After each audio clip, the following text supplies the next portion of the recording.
காலம் நமக்கு பல விஷயங்களை கற்றுத்தருதில்ல. இடம், பொருள், சூழ்நிலை, வாழ்வியல் எல்லாமே காலத்துக்கு தக்க மாதிரி மாறிக்கிட்டே வருது. இருந்தாலும் நம் முன்னோர்கள் எப்படி வாழ்ந்திருக்காங்கன்னு நமக்கு தெரிஞ்சுக்க ஆர்வமாக இருக்குதானே. பூம்புகாரில் நம் தமிழர்களின் தொன்மையான நாகரிகம் பல நூற்றாண்டுகளாக இருந்திருக்குன்னு சங்க இலக்கியங்கள் மூலமாக தெரிஞ்சுக்கிட்டோம் இல்லையா. இது பற்றி ஏற்கனவே ஒரு வீடியோவில் விரிவாக பேசியிருக்கோம்.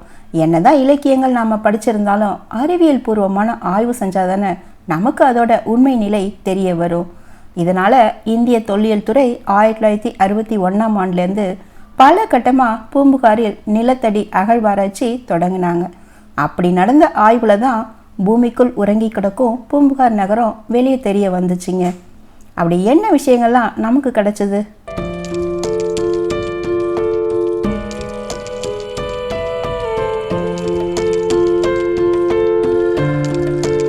பூம்புகாரில் ஒரு பெரிய நீர் மேலாண்மை திட்டம் இருந்துச்சா? வணிகத்துக்கு வரும் கப்பல்கள் பேக் வாட்டர்ஸ் வழியாக ஊருக்குள்ளே வந்து ஏற்றுமதி இறக்குமதி செய்யப்பட்டதா? காவிரி வெள்ளம், கடல் அரிப்பு, அப்புறம் சுனாமி மாதிரியான இயற்கை பேரழிவுகளால் பூம்புகார் நகரம் பூமியில் புதையுண்டதா? சிலப்பதிகாரத்தில் இருக்கிற மாதிரி யவனர்கள் இங்கு வந்து சென்றதற்கு ஆதாரம் ஏதாச்சும் இருக்கா? கிறிஸ்து பிறப்பதற்கு 300 ஆண்டுகள் முன்னாடியே பூம்புகாரில் மக்கள் வாழ்வியல் இருந்ததுக்கு என்னெல்லாம் ஆதாரம்? 1ஆம் நூற்றாண்டு முதல் 6ஆம் நூற்றாண்டு வரைக்கும் புத்த சமயம் பூம்புகாரில் பரவி இருந்துச்சா? இந்த மாதிரியான பல கேள்விகளுக்கு இந்த வீடியோவில் விடை தேடுவோமா? Welcome to Ezhil tax.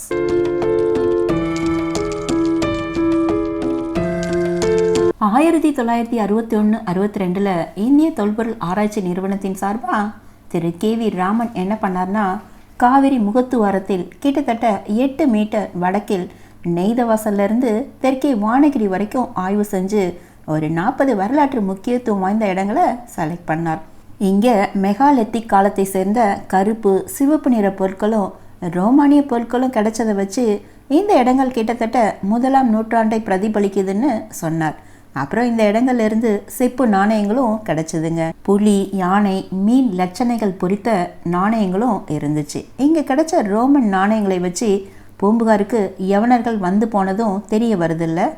கீழையூரில் ஒரு கல் கட்டிடம் கண்டுபிடிச்சாங்க. அது சங்க இலக்கியங்களில் குறிப்பிட்ட மாதிரி புத்த பெண் துறவிகள் தங்கும் இடமா இருக்கலான்னு சொல்றாங்க. இதுக்கு அடுத்ததா 62-63 SR ராவ் குழு KV ராமன் கூட சேர்ந்து கீழையூர் அப்புறம் வெள்ளையன் இருப்பு பகுதிகளில் அகழ்வாராய்ச்சி செஞ்சாங்க. இதில் கீழையூரில் ஒரு பெரிய கல்லால் செஞ்ச மேடை கிடைச்சிதுங்க. அதோட கார்னரில் மர கம்பம் இருந்துச்சு.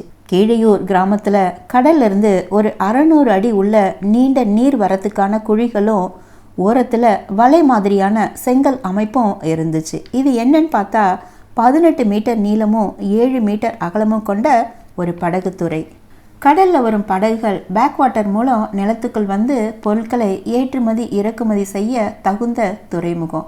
ஒரு 5 அடி உயர மேடையில் மரத்தாலான கம்பங்கள் வர்ற படகுகளை இழுத்து கட்டுவதற்காக வைக்கப்பட்டிருந்துச்சு. இந்த மர கம்பங்களை கார்பன் டேட்டிங் மூலம் ஆய்வு செஞ்சப்போ இது கிறிஸ்து பிறப்பதற்கு முன்னாடி 200 ஆண்டுகள் இருக்கலான்னு சொல்கிறாங்க. ஆய்வு செய்யப்பட்ட இடத்தின் மேற்பரப்பில் கருப்பு அப்புறம் சிவப்பு நிற மட்பாண்டங்களும் ரோமானிய பொருட்களும் கூட கிடைச்சது. அதுக்கு அடுத்த படுகையில் 1ஆம் நூற்றாண்டில் படகுத்துறையின் கட்டுமானத்தை மேம்படுத்தி இருக்கிறதும் தெரிய வந்துச்சு. இது கிட்டத்தட்ட 2ஆம் நூற்றாண்டு வரை இருந்திருக்கு. அதுக்கப்புறமா கடல் உள்வாங்கியதால் களிமண்ணால் இந்த இடம் மூடிடுச்சு. வானகிரியில் கிடைச்ச கற்களை விட இங்கே கிடைச்ச கற்கள் ரொம்ப கடினமாக இருக்கிறதும் குறிப்பிடத்தக்க விஷயம். நீரில் அலைகள் அதிகமாக இருந்ததுனால கடினமான கற்களை பயன்படுத்தி இருக்கலாம்ல. நடுவில் நீர்வழி பாதையும் 2 பக்கமும் மேடை அமைத்து படகு வந்து போக வசதி செஞ்சு கொடுத்துருக்காங்க. இதுலேருந்து பூம்புகாரில் ஏற்றுமதியும் இறக்குமதியும் நடந்ததுன்னு சிலப்பதிகாரத்தில் படிச்சிருக்கோம்ல, அதுக்கான ஆதாரமாக இங்கே கிடச்சிருக்கு பாருங்களேன். அடுத்து வெள்ளையன் இருப்பில் 1.25 மீட்டர் ஆழத்தில் 4 துண்டு துண்டான கல் சுவர் கிடைச்சிருக்கு. இது கிட்டத்தட்ட 9லிருந்து 11ஆம் நூற்றாண்டு வரை 4 கட்டமாக கட்டியிருக்காங்க. மேலும் இங்கே 1ஆம் ராஜராஜ சோழ காலத்து நாணயங்களும் ஒரு நடன பெண்மணியின் டெரகோட்டா சிலையும் கிடைச்சிது. கீழே பெரும்பள்ளம் அப்புறம் மேலே பெரும்பள்ளம் கிராமங்களுக்கு இடையில இருக்கிற தாழ்வான பகுதி தான் வானகிரி. காவிரி ஆறு கடலில் கலப்பதற்கு முன்னாடியே அந்த நீரை சேகரிக்க ஒரு கற்களாலான தடுப்பணையை இங்கே கட்டியிருக்காங்க.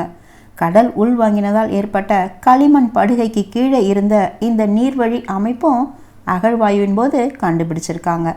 உள்ளே வந்த நீர் வெளியில் போகாமல் இருக்க ஒரு வட்ட வடிவமான அமைப்பை கட்டியிருக்காங்க. கிட்டத்தட்ட 78 அடி நீளமுள்ள இந்த தடுப்பணையோட முகப்பு பகுதி மட்டும்தாங்க நமக்கு கிடச்சிருக்கு. இந்த நீர்வழி அமைப்பை பார்த்தீங்கன்னா ஆந்திராவில் உத்தரப்பிரதேசம் பிரயாக்ராஜ் மாநிலத்தில் இருக்கிற மாதிரியே இருக்கும்னு சொல்கிறாங்க. இந்த அமைப்பு 2 மற்றும் 3ஆம் நூற்றாண்டை சேர்ந்ததுன்னு சொல்லப்படுது. இதெல்லாம் பார்க்கும்போது கரிகாலன் கட்டிய கல்லணை நம்மளோட நினைவுக்கு வருதில்ல. பூம்புகாருக்கு நடுவில் கீழையூர் வானகிரி மாதிரி இல்லாமல் கடல் உள்வாங்குவதிலிருந்து தப்பித்த ஒரே இடம்தான் பல்லவனேஸ்வரம். இந்த இடத்தில்தான் பல்லவனேஸ்வரம் கோவிலும் சம்பாவதி அம்மன் கோவிலும் இருக்குங்க. இங்கே தான் ஒரு புத்த விகாரம் கண்டெடுக்கப்பட்டது. ஒரு நீண்ட வராண்டாவோடு இருக்கிற இந்த விகாரத்தில் 9 சிறிய அறைகள் இருக்குது. இந்த விகாரத்தை ஒட்டி ஒரு வாட்டர் ட்ரைனேஜ் ஃபெசிலிட்டியும் செய்யப்பட்டுள்ளது. இங்கே புத்தரின் வெண்கல சிலையும் புத்தரின் பாதமும் கண்டெடுக்கப்பட்டுள்ளது. இந்த புத்தரோட சிலை 5ஆம் நூற்றாண்டை சேர்ந்ததுன்னு சொல்கிறாங்க. 1963-64 2வது கட்ட ஆய்வில் ஒரு முழுமையான புத்தர் கோவிலை கண்டெடுத்திருக்காங்க. ரொம்ப அழகாக கட்டப்பட்டுள்ள இந்த கோவில் 6 மற்றும் 7ஆம் நூற்றாண்டை சேர்ந்தது. திருச்சிராப்பள்ளியில் இருக்கும் சோழர்களின் தலைநகரமாக இருந்த உறையூரில் அகழ்வாராய்ச்சி நடத்தும்போது அங்கிருந்த களிமண் படிமமும் பூம்புகாரில் இருந்த களிமண் படிமமும் ஒன்றாக இருப்பதால் காவிரியில் பெருவெள்ளம் வந்திருக்கலான்னு சொல்கிறாங்க. 1965-66 கிருஷ்ண தேவா தலைமையில் நடந்த ஆய்வில் புத்த விகாரத்தில் மற்றொரு பகுதியை கண்டுபிடிச்சாங்க. இந்த ஆய்வு பின்னர் 72-73 KV சவுந்தரராஜன் அவர்களால் தொடர்ந்து ஆய்வு செய்யப்பட்டது. 1972-73 வெள்ளையன் இருப்பும் சம்பாவதி அம்மன் கோவிலும் அருகருகில் அகழ்வாராய்ச்சி நடைபெற்றது. அப்போது கட்டடங்களின் திசை மாறி இருப்பதை கண்டுபிடிச்சாங்க. இது 5 மற்றும் 6ஆம் நூற்றாண்டின் காலகட்டத்தை தீர்மானிக்க உதவியாக இருந்துச்சு. பூம்புகாருக்கு அருகில் உள்ள நாங்கூர் போர் வீரர்கள் நிறைய வாழ்ந்த ஊர். 8ஆம் நூற்றாண்டில் வாழ்ந்த திருமங்கை ஆழ்வார் நாங்கூர் வீரர்களின் சிறப்பை பற்றி பாடியிருக்கார். கரிகாலன் மனைவி கூட நாங்கூர் வேலி இளவரசி தாங்க. இது மட்டும் இல்லாமல் மணிக்கிராமம் என்ற ஊரில் வணிகத்தில் பிரபலமானது. நாங்கூர் வீரர்களோட மணிக்கிராமத்தை சேர்ந்த வியாபாரிகள் தூர கிழக்கு நாடுகளுக்கு வணிக ரீதியாக பயணம் செய்திருக்கிறார்கள்னு தாய்லாந்தில் கிடைச்ச கல்வெட்டு செய்திகள் சொல்லுதுங்க. 9ஆம் நூற்றாண்டில் புகாரை நந்திவர்மன் ஆட்சி புரிந்துள்ளான்னு தெரிய வருது.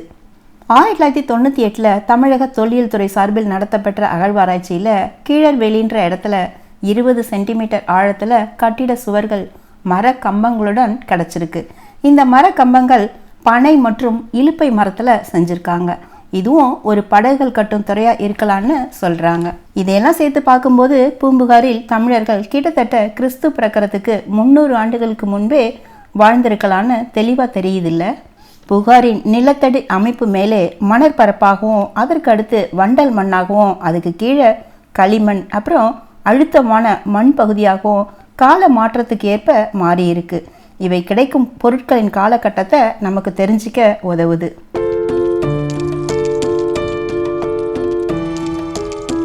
சங்க காலத்துக்கு முந்தைய காலகட்டத்தில் தான் கல் சுவர்களான படகுத்துறை கட்டப்பட்டிருக்கு. அப்போதே வணிகம் நடந்திருக்கலான்னு தெரிய வருது. சங்க காலகட்டத்தில் நீர் மேலாண்மை செய்யப்பட்டிருக்கு. ரோமன் நாணயங்களும் கிடச்சிருக்குங்க. 3ஆம் நூற்றாண்டிற்கு அப்புறம் புத்த விகாரம் கட்டப்பட்டுள்ளது. 10ஆம் நூற்றாண்டில் ராஜராஜ சோழன் நாணயமும் கிடச்சிருக்கு. 12ஆம் நூற்றாண்டில் விஜயநகரம் மற்றும் சேதுபதி நாணயங்கள் கிடச்சிருக்கு. முற்கால சோழர்கள் மற்றும் நந்திவர்ம பல்லவன் காலத்தில் புகார் தலைநகரமாக இருந்திருக்கு. நிலத்தடி அகழ்வாராய்ச்சி மூலம் பூம்புகார் கிட்டத்தட்ட 2300 ஆண்டுகள் பழமையானதுன்னு தெரிய வருது. ஆனால் இதை தாண்டி கடலிலும் பூம்புகாரின் ஒரு பகுதி மூழ்கி இருக்குன்னு தெரிய வரும்பொழுது மேலும் இது பற்றி ஆராய வேண்டும் என தோன்றி தொல்பொருள் ஆய்வு நிறுவனம் கடலுக்கு அடியிலையும் ஆராய்ச்சியை தொடங்கியது.